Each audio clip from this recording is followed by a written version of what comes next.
The Pacers play the Thunder tonight in a game that is kind of important for tanking record purposes. Very close loss standings teams right now. Rylan Stiles from Locked On Thunder is going to join us to preview the game, talk about these two teams and their path to where they are right now, rebuilding versus retooling, and, of course, since the deadline is coming up, some fake trades, lots to talk about on today's Locked On Pacers podcast.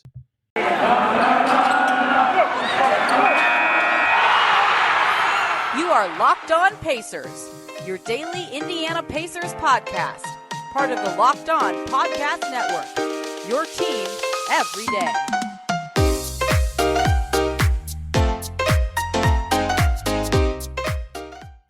Welcome into another Locked On crossover edition. Locked On Pacers, Locked On Thunder, a meeting of fate between two terrible teams this season. If you told me before the season that on January 27th, we'd be talking about a 32-loss Pacers team versus a 33-loss Thunder team, I think a lot of Pacers fans would be panicking about the state of their season. So let's talk about this upcoming game, a big game for the loss column, a big game for two teams on completely different paths with the trade deadline just under 2 weeks away. I'm Tony East, the host of Locked On Pacers, and joining me to talk Pacers and Thunder and trades and team building strategies and the minutia of building a competent NBA roster, Mr. Rylan Stiles from Locked On Thunder. Rylan, how are you, man? I'm doing good, Tony. How are you doing? I am doing well. I just watched the Pacers give up 158 to the Hornets 2 nights ago, but then I remembered that the Pacers scored 152 on the Thunder last season, and that made me remember that it does happen sometimes, that these embarrassing losses do in fact happen. Rylan, what are Thunder fans calling this game for the Thunder? You told me before we started recording.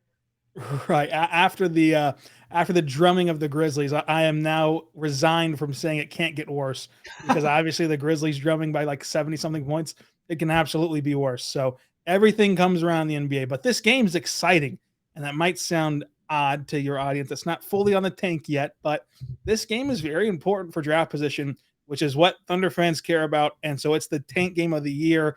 The only thing that can really rival it is the Clippers, who the Thunder own the Clippers unprotected pick as well. So with the Clippers kind of going downhill, maybe those games get more interesting. But the Pacers, kind of one of your only shots at the Pacers to kind of get them a win in this scenario. You want to lose this game for the Thunder and make sure you push the Pacers further and further down that lottery order. Yeah, between 7 and 4 in the lotto order right now is OKC with 33 losses, Pacers 32, Kings 32, San Antonio 31, and really Houston's at 34. That's a big bunch. Like these games, and the Pacers are still trying to push for play-in. Kiefer Sykes just mentioned that in an interview like 2 days ago. They're obviously still trying to win based on who they're playing, but holistically looking at it, losing this game kind of can be important to stay in that race and in the thick of that race. It's kind of strange, though, because the Thunder are almost as good as the Pacers, despite not trying to be as good as the Pacers. Well, let me rephrase that. They're not trying to be good, and the Pacers are. And yet they're very similar in record. And the Thunder's record is not embarrassing. And some of that is that Shea is awesome, and some of that is that they've had some other surprising talent this season. What has kind of been the Thunder trajectory so far this year? I know they still have a pretty good record when Shea plays. How good is this OKC team? They're scrappy good. I mean, that this team, the newness of being in the NBA for most of them has not worn off yet. Even a guy like Kenrich Williams, who's 27 years old, he's really getting for one of the first times ever huge impact minutes, to where this is still all new and exciting, even for guys whose age does not reflect that of a young player you typically think of. And the Thunder team just does not know how to quit. You see that with their league leading 15-plus point comebacks. You see that even when they get down 28 Monday to the Bulls and they storm back and have a shot at the buzzer to win the game. They storm back in that contest. So the newness of being in the league and the kind of typical way of thinking about this in the league, where you kind of roll over on given nights or have scheduled losses, that's not impacted them. They're young top to bottom. Their head coach is young. Their players are young. They play scrappy. And some of that kind of boost of the record being not as embarrassing. I mean, look, John Hollinger, a well-respected mind who does some work with Locked On Podcast Network, he said that they could be the worst team in league history before the season, off of one preseason loss to the Bucks. And that was kind of the expectation, although not that dramatic, for the Thunder coming into this year. And they haven't done that because largely Josh Gatty, who started every game of this season that he's been healthy for, has been phenomenal with that sixth pick. And many people thought maybe it'd take him a few games at least or years, but he's hit the ground running as a member of the Thunder. And so he's been a huge upside improvement for the Thunder. And this team is just a competitive one that fights every night. And in the NBA, oftentimes that's enough because there are going to be some teams who kind of look over you as a team that's projected to not be in the playoffs, rest against you, or just simply sleepwalk in Oklahoma City in front of a team that is tanking, as everyone knows. So all those factors come into play whenever you think of this Thunder record as not as bad as we all thought. Yeah, certainly true. And calling them the worst team in the NBA before the season starts, like the day when Shea plays are still good. Like 2 years or his first year with you guys, the Thunder were trying to be good. So they had a winning record when Shea played that year. They were 15-20 when Shea played last season. This stuff. I'm just for my listeners. Like that's a decent team. That's like a 30-something win team. This year, they've lost every game Shea hasn't played. Like they're not like good, but they're still an okay team when he plays. Like they're not calling them the worst team ever is a disservice to how good Shea is. And obviously I love Lou Dort. Giddy's been awesome, like you said, as a rookie. I loved Josh Giddey in the pre-draft process. A lot of Pacers fans did not. And I also was hoping he would fall to 13. He did not get closer to falling to 13, which is interesting. So yeah, the Thunder are scrappy good. I think that I try to watch every team, and I think the Thunder are the team I have watched the second least this season. I'm kind of upset about it because I love the Poku Funk, but that's part of the reason I haven't watched the Thunder as much as I would like is because he's been hurt a lot this season. But I need more Thunder vibes because they're a fun team to watch. And the Pacers are the opposite. They are not scrappy or fun. They have a weird mix of vets and young guys, too many vets to have the record that they have. They have an older head coach. Like it's weird how opposite these teams are at this juncture, and yet their record's almost exactly the same, which is what makes this game super fascinating to me. Yeah, I think that with the Pacers, it's a huge shock to me personally. Coming into the year, I know that doesn't really matter, but I thought that with Rick Carlisle taking that job, he's always successful in the regular season. We can talk about how it is in the postseason, but at least in the regular season, he's always successful. And then it felt like almost immediately that once the season got going, it was time to trade Miles Turner and Sabonis and move on from this package, which again shocked me because you think of Rick Carlisle and the stages at in his career. Did he sign up for a rebuild? Did this thing just go completely off track to where they have really no other choice? Are they still even looking to make a trade with their big man? Like everything about the Pacers to me is confusing and a little uninteresting other than how they battle with the Thunder for the top overall pick. But how do the Pacers kind of view the season so far? Obviously as a failure, I would imagine. But what is their future? Is there still a way to amend this to where you can keep Sabonis and Turner, and this is just one step back year for in return next year getting back to a playoff caliber team or better? Yeah, it's obviously been a very disappointing season for everyone involved, and they all thought they'd be better, right? And every game, it's kind of funny because it's not funny. Fans don't think it's funny. I think it's funny as someone who sits in on all the pressers. They clearly are talented enough to be better than this. They made the play-in last year. They made the playoffs with largely the same team 2 years ago. And so they go on post-game medias after losing these games, and they've lost the league-leading amount by close margins. Like, they're very close to being a lot better, but that doesn't matter. They get up there and they say, tough loss, and we'll get them next time. We'll learn from this and get better. And like, yeah, that's all true. And then they say something like, still some season left for us to turn this around. And I'm like, not really, no. And Scott Agnes, another beat reporter for this team, asked a while ago, he asked Karis LeVert, like, what point does that not become the case anymore? And he didn't give a concrete date. No player ever would, but I thought that was a good question because now we're past that point. Like, it is way past the point where you can turn it around. You are, but you are at this point. They're not very good. Super disappointing. Their direction should be slapping them in the face. They should obviously be, even if it's just for one season, just tear it down for 1 year and try to build it back up for next year. You're 13th in your conference, like we talked about earlier. You're in the mix for a top 7-8 pick, whatever it is. Like, that should seem like an obvious path. The Pacers organization has never been that. They haven't picked in the top 10 since the 1980s. So I don't know what they are going to do because doing the obvious thing is not something that they have done before. They've never tanked ever. Not saying that they won't, though, because this is a very good opportunity to do it with, very obvious trade options with Turner and maybe LeVert and a bunch of vets who are good, but not necessarily good for a bad team. And you're already high up in the standings. And with the inclusion of the play-in tournament, way more buyers on the trade market than there were in seasons past, as the Thunder have known for the last 2 seasons. So this is a really good opportunity for them to, even if it's just for a few months, which long-term plan, as the Thunder know again, is sometimes better. But even if it's just for a few months, it seems like it should be obvious what they're going to do, but they have never done that. And it's never obvious with this team. Their owner going on the record and saying that he thinks they can be built on the go certainly suggests that they won't rebuild. So I don't know what the Pacers are going to do, despite what seems like the obvious thing to do. And that's what makes this game so interesting, is because they're probably going to try to win, and they should be more talented than the Thunder. But I've been saying they should be beating a lot of teams this season, and they don't. So even though the Thunder have the worst offense in the league, I feel like the Thunder can still win this game. Yeah, I think that this is a game that the Thunder can win. They're favored in this game by our good friends over at BetOnline.ag. Wow.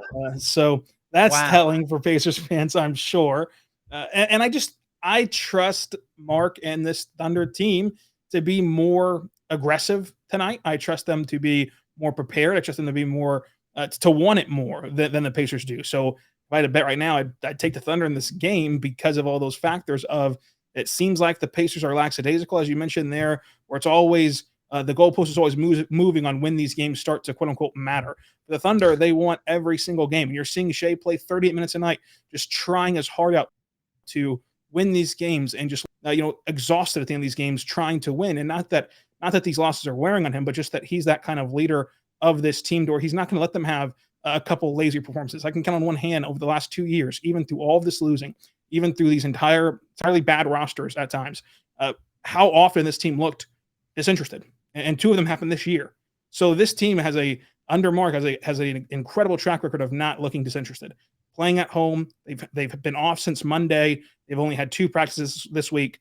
They're going to come out on fire, I'd imagine. And if the Pacers do not match that energy, I'd take the Thunder in this one.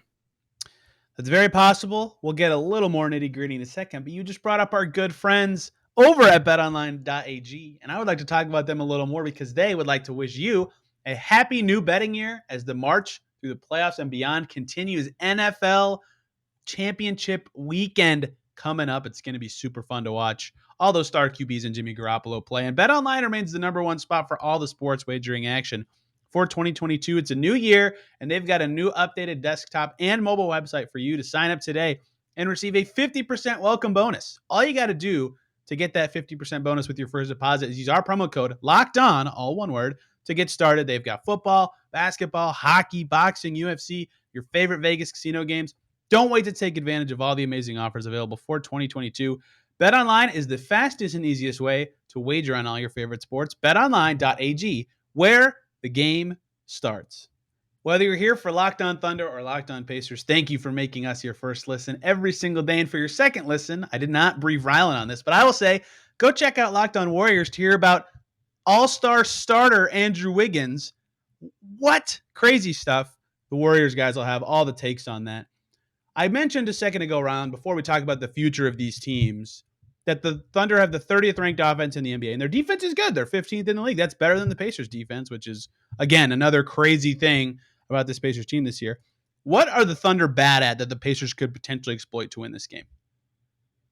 Well, they're terrible at interior defense, and that showed on Monday as Vucevic was incredible. And I praised the Thunder in that game against Vucevic because in the first half, really the first 3 quarters, Vucevic was dominant. He looked like his all-star self. I mean, he had tons of points, tons of rebounds, tons of blocks, and he was a living and the breathing part of the Bulls offense. And then Mark decides to put a 6'7" wing on him in Kendrick Williams, and it worked. He thought outside the box. He did not go with the traditional feeling of, well, we have to lose with our quote unquote center because that's the way it's always been done, and there's nothing we can do. He put a small forward on the big man for Chicago, and it worked down the stretch. Now, can you sustain that for the course of an entire game? Probably not. But the Thunder are going to have to get creative to stop inside forces against teams. So that's the biggest area that teams can thrive on that. And also the Thunder have struggled at times to run teams off the 3-point line, which might be a piece where they can be successful at. But really, this team's only flaw is their lack of shooting, to where they can shoot themselves out of games. You know, the drive and kick passes lead the league in the NBA for SGA, and he's a great offensive player. But when you're driving and kicking to a guy who misses, what is it all for at times? Right. So the Pacers' hope would be, again, interior offense for them, and the Thunder just don't have it on this night shooting the basketball.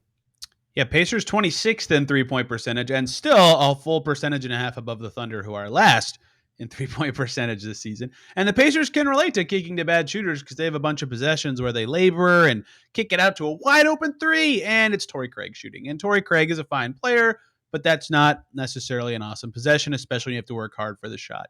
I think this game could, result-wise, come down to does Sabonis play, right? Because of what you just mentioned, the Thunder being bad at. Sabonis is officially listed as questionable. He's missed the last couple games for the Pacers with an ankle injury. I don't know if he'll play. They have a back-to-back coming up. They have Dallas over the weekend and, the Carlisle Bowl.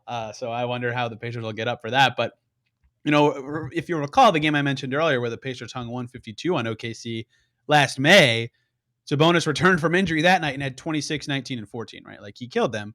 And so I think he can do that again if he plays. And then I would pick the Pacers to win. If he doesn't play, Goga Batadze is a nice player, and he's been having a nice stretch recently. In fact, probably the best stretch of his career. But he's not really good at taking advantage of mismatches. And their backup big, Isaiah Jackson, during all these injuries, he can't really beat a matchup with his current skill set. So that could even be something that the Thunder don't need to struggle with if Sabonis doesn't play. So it could just be who shoots the three better. I'm not sure. We'll see. Yeah, and a big blow to the Thunder is that Derek Favors is out in this game. He's been out for the last week with a back injury. And although he's not incredible as a defender down low, and although he's still a little undersized in certain matchups, he's kind of the best the Thunder have, and he only plays in small spurts, but those small spurts are good enough to help their interior defense. So he's out. So the Thunder are going to rely on 6'9" to 6'7" guys down on the rim, and we'll see how that goes. Darius Bailey has been an elite shot blocker this year. Maybe that can help on the help side defense from him, but ultimately, if Sabonis plays, I would imagine he has a big game, and I imagine the Pacers win. I think that it can come down to just Sabonis. So besides just Shea is awesome, but he is. What are the Pacers going to struggle with the Thunder? I think that with Josh Giddey, he just creates so much opportunity. He can pass with either hand. He can see things on the floor that hardly anyone in the league can see. He's not afraid to take a chance on a cross-court skip pass from corner to corner, and he's an elite inbounder. And so off of that inbounding ability comes great out-of-timeout plays or side-out plays for the Thunder. They've been fantastic at drawing those up as well.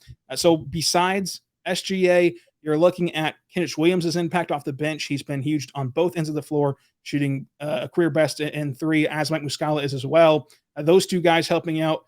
And then it comes down to, for the Thunder, Trey Mann and Ty Jerome off the bench. Trey Mann and Ty Jerome both can have lethal scoring nights, and Trey Mann specifically can score at three levels, and he has that beautiful step back three. He hits one almost every game, so we'll see if he can do that again.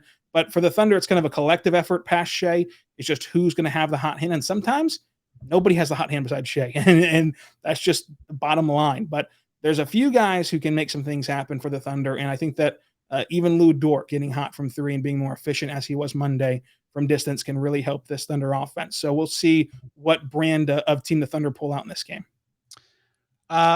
Final question for you about the Thunder. What is the first year of Josh Giddey's career where he averages a triple-double? I mean, it's a lock to happen at some point, right? Like, it's a lock to happen. That's a great question. I think that the hardest part might be points for him because we're seeing. I agree. Didn't he have a 0-point double-double recently? Yeah, he had a 0-point double-double. He's an elite rebounder for a guard. Fantastic passer. That his numbers really should be better averages on assists because of just, again, the Shea factor. If you drive and kick to somebody and they can't hit the shot, so Shea suffers from that. Josh Giddey suffers from that. As this team gets more built up, you're going to see those assist numbers climb for both those guys exchanging the lead guard role. I think that it is a lock that in a season at least, Josh Giddey will average triple-double because we see this guy with such a hard work ethic.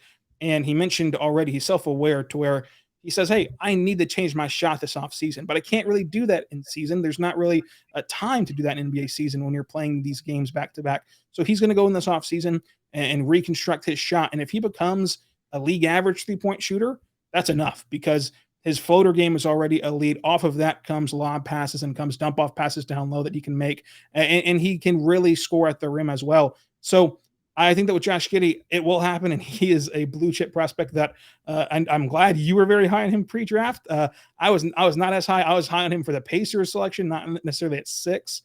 But he's proved me wrong. He has, to me, a Jason Kidd outlook. I've been comparing him to Jason Kidd since the start of this season. I think that is kind of the career that he can have if everything goes well. So I am very high on Josh Giddey now. Not as early as you were high on him, but I've gotten there. And again, I've compared him to Jason Kidd a ton. So I'm looking forward to his career. I really am.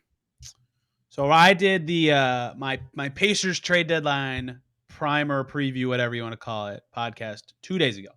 And I had one Thunder player in my Pacers targets I would target list. Can you guess who it was? If you didn't listen already. I have not listened yet. I'm going to get on that. But that's totally fine. I'm hoping it's not SGA, because if that at that point I have to just explode. I would say it's not Josh Giddey, considering that he's a rookie and you wouldn't target a rookie.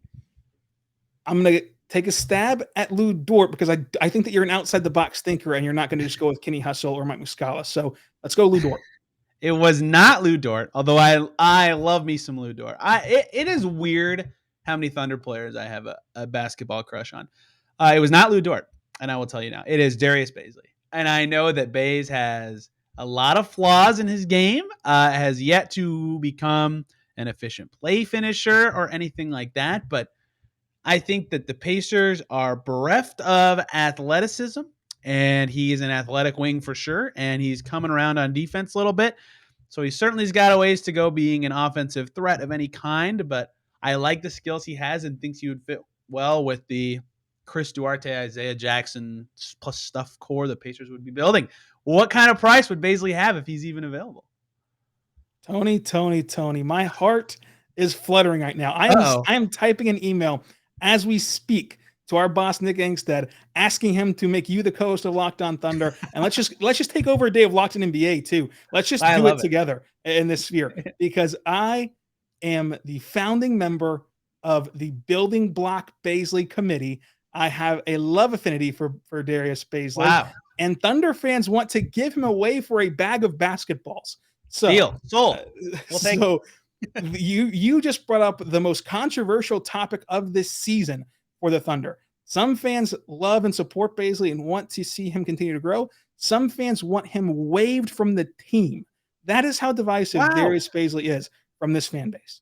Personally, I really like what he's done. He struggles to be consistent offensively, and he struggles to be any sort of good offensively, but defensively, he's elite. He does certain things that you just cannot match. And you mentioned that athletic ability. I worry about if Rick Carlisle would allow him to work through those problems as we've seen, but I think that a change of scenery can do him good. He has all the tools. He just needs to get the results, right? The process is there. The ability is there. He's not getting results, though. And sometimes players never get those results, but sometimes just a minor tweak can have the results that they're looking for. So I do think he's an interesting trade target, though, because the Thunder picked up his option, although the Thunder typically do not like paying guys who are not going to be slam dunk guys. You look at Hamidou Diallo, who was fantastic last year at the start of the year. He had phenomenal games in New York. He had phenomenal games to start the season. A borderline starter for that team last year, and they trade him for Sue Mikhailiuk, who they don't re-sign. And the Pacers re-signed Hamidou. He's had some nice games this year in Detroit. Obviously, you're not kicking yourself for trading Hamidou Diallo. You weren't going to pay him anyway. You got a fly-ins fee and a second-round pick for Hamidou Diallo. And so the Thunder have that track record of, if we're not totally in love with somebody, let's just get something for him and restart that cycle, restart that process. So I do think that he's an under-the-radar kind of guy, and I'm glad I called it that you're going to think outside the box here. I think he's an under-the-radar target because of Sam Presti's history with trading away those guys who maybe he's not in love with extending. But ultimately do keep Bazley past the deadline, although the asking price wouldn't be that much, I don't think. I think that trading Bazley, who you're going to view as a flyer prospect that does not really produce but has upside, you just be looking for that same thing in return. Who's a guy that has one more year that we can play with, that is a flyer prospect that maybe hasn't panned out yet, but we think if we get him with our staff and our organization, we can unlock him. And if we don't, who really cares? It's a nothing for nothing swap at that point. Yeah, maybe it'd be Goga Batadze then. I mean, he fits that bill kind of well. But I was going to say that the trouble for a Bazley trade, given what I perceive his value to be, and like, obviously he's flawed. His value's not that high. Pacers' first-round pick is way too high for him. And I was about to say they don't have any good second-rounders, so they can't do that. But their own second-rounder is kind of good. I forgot that I'm covering a bad team again. But that doesn't feel like, I don't know, that doesn't feel like quite enough. You know, I think you'd agree with that. So it's a tough medium to find.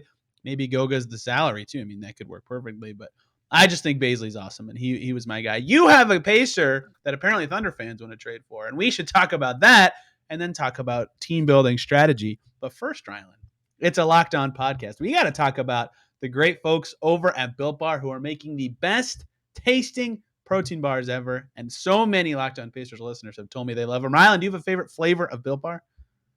Cookies and cream, no doubt about it. Ooh. I love cookies and cream Built Bar. That is a great choice. Mine is peanut butter brownie, although I love the cookie dough. And I know Chris Manning over at Locked On Cavs also loves the cookie dough. They are protein bars that taste like candy bars, probably better than candy bars. They're good meal replacements. They're good snack replacements. And they just make it easy to stick to your New Year's resolution if you've got one for losing weight or something like that, because they taste so good, you'll want to eat it. Most of them have 130 calories, 4 grams of sugar, 4 grams of net carbs, but 17 grams of protein. All better stats than candy bars. And again, 100% covered in real chocolate. You've got to try them out yourself. Go to built.com, use the promo code LOCKED15, LOCKED15. You'll get 15% off your order of Built Bars. That promo code again is LOCKED15 for 15% off at built.com. Thank you, as always, for making either Locked On Thunder or Locked On Pacers your first listen today and every single day. Rylan told me this before we started, but apparently some Thunder fans have a Pacers player they would like to target in trades. Rylan, please share more with both my listeners and your own.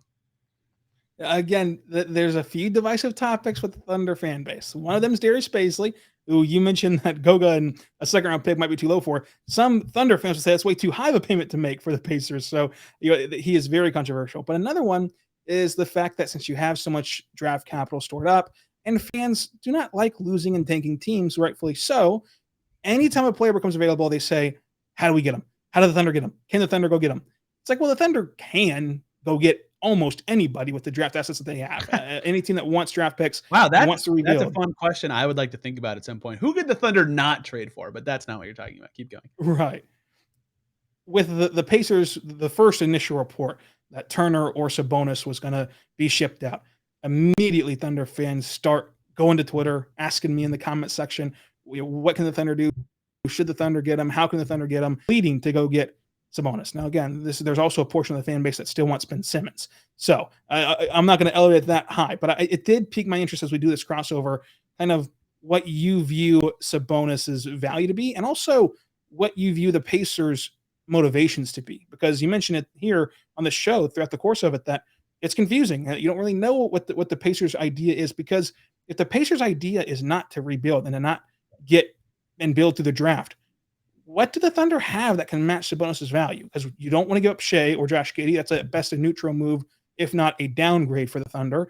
You don't really want to give up Lou Dort. You don't really want to give up any of these players like that. So you really just have draft picks and hardly any sweeteners. Obviously for you like Baisley, so Baisley's turned into a sweetener for you. But past Baisley, what other sweetener can the Thunder throw in there? So unless the Pacers want to be overwhelmed with draft picks, there's not a feasible way in my mind to get Sabonis. What is your take on what it would take to move Sabonis at the deadline?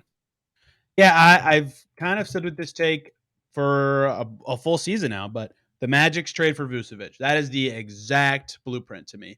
Because last year, Vuce was a tiny bit better than Sabonis, I would say. Maybe not even. And he was older, right? They were both all-stars. They're both probably the second and first worst all-stars on the Eastern Conference team, but they were both all-stars, talented centers.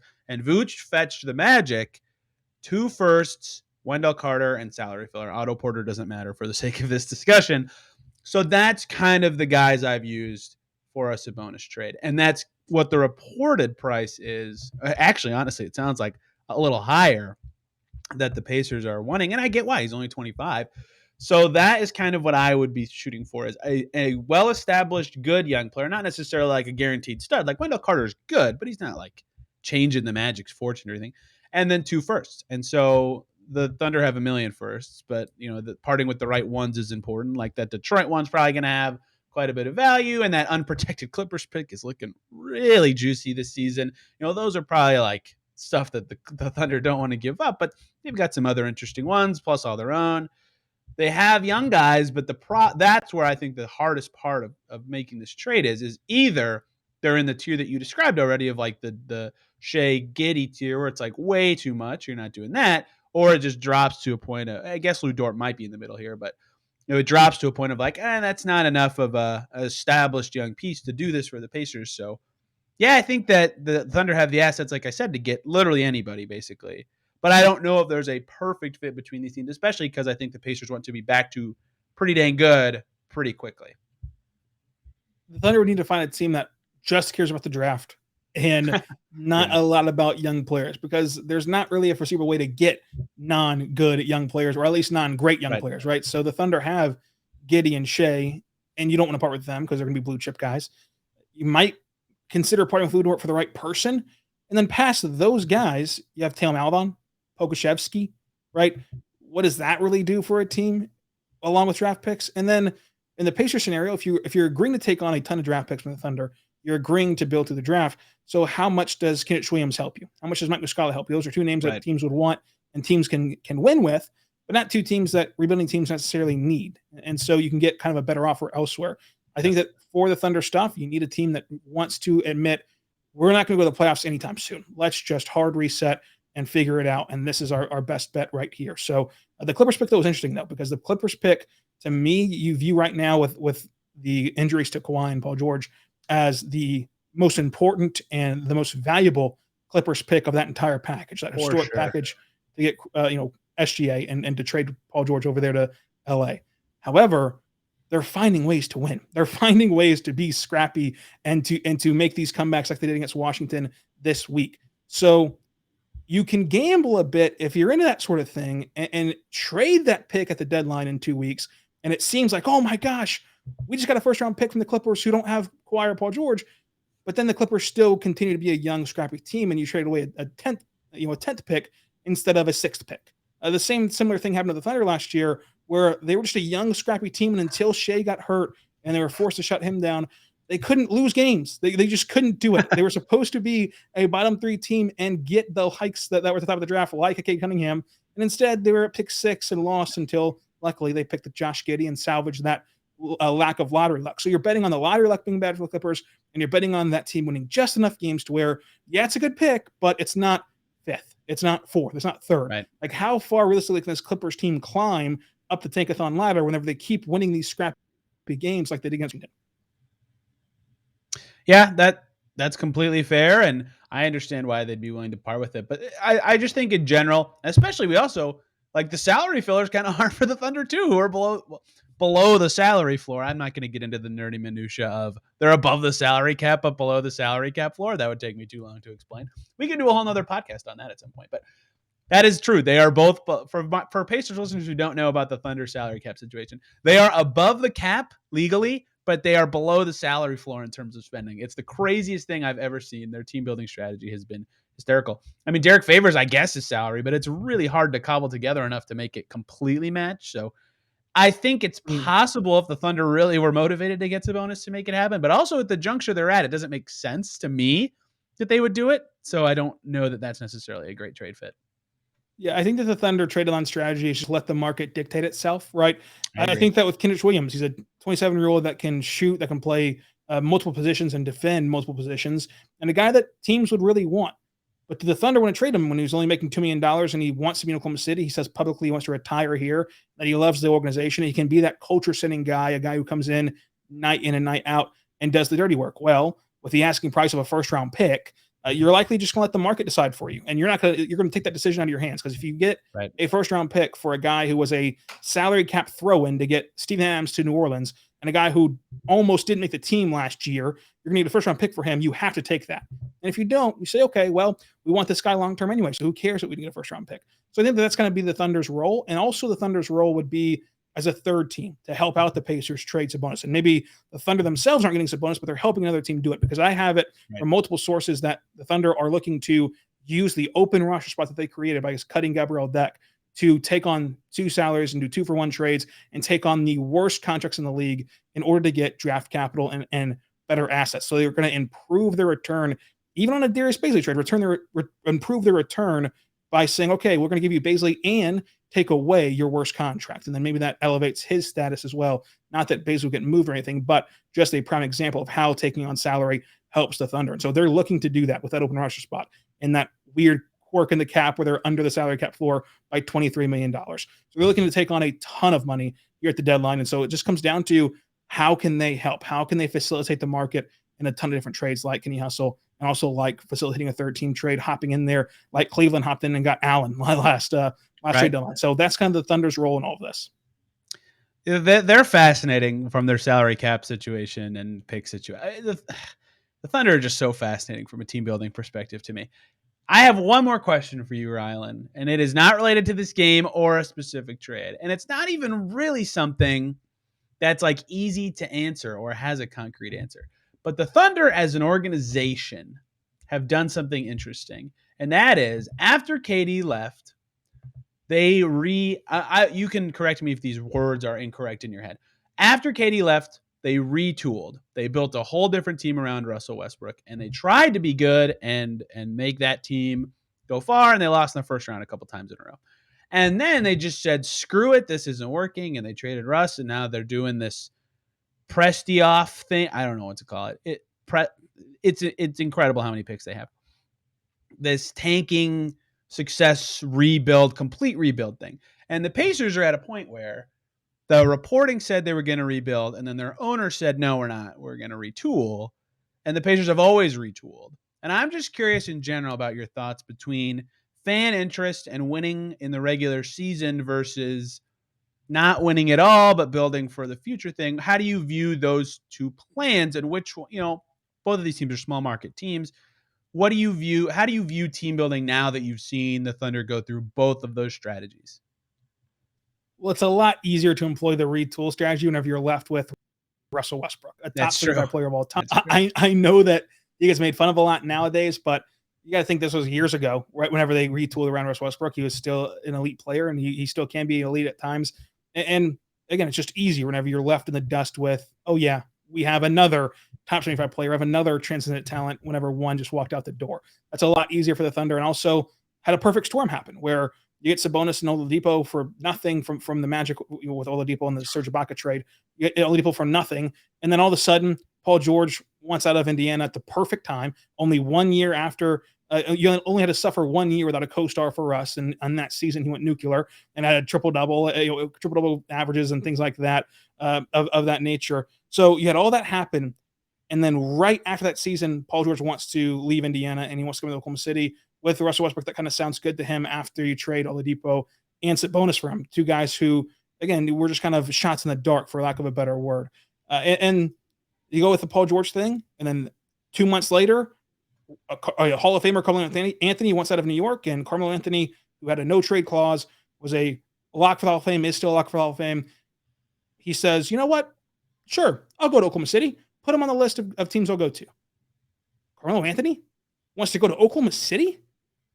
Okay, a team that's never gotten to sign any top free agents, even while having KD and Russell Westbrook. A team that got turned down by Mark Gasol for not having a good enough theater, right? So that's what the Thunder were dealing with whenever they decided to retool around Russ. And he's also, again, a transcendent talent and wanted to be here still and wanted to kind of make this organization his own. And then you lose to the Jazz in the first round with that core. And then the next year, Paul George has an MVP type season, and you lose in the first round to Portland. Injuries aside, it's still a first round exit, and it's still not ending the way you want it to end. And then you had the tantalizing nature of LA's opening up with the Clippers, and they can get Kawhi, and then Paul George secretly wants to go to LA, and they work the back channels of not publicly demanding a trade.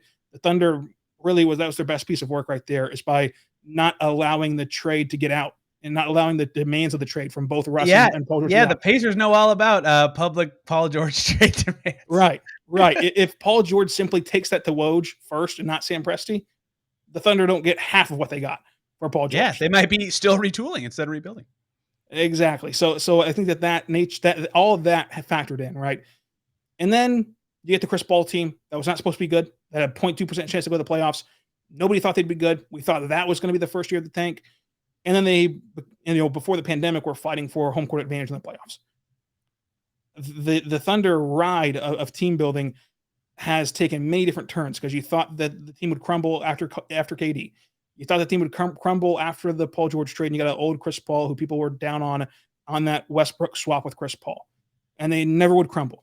And then last year, thought they'd be awful and be the lock for the top overall pick for Cade Cunningham.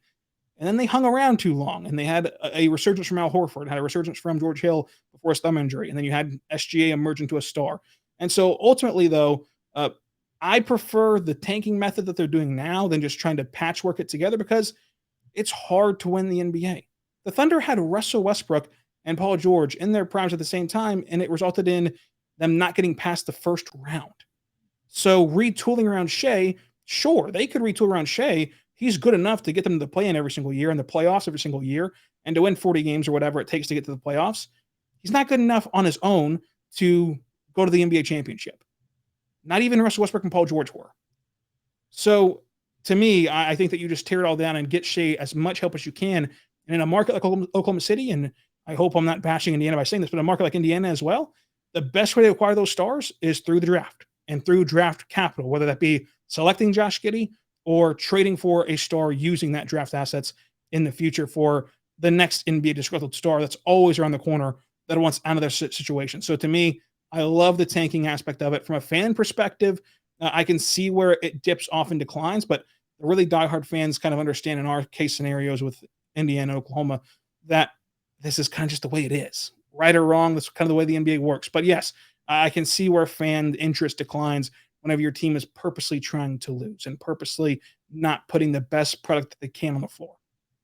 Yeah, well, that makes sense and is kind of what I expected you to say, frankly. And here's the thing I always say about tanking. Like it's pretty clearly a good plan, right? It works. It doesn't guarantee you success. Like Philly still hasn't made the conference finals, but it worked. Like they have a stud, they have a Hall of Famer.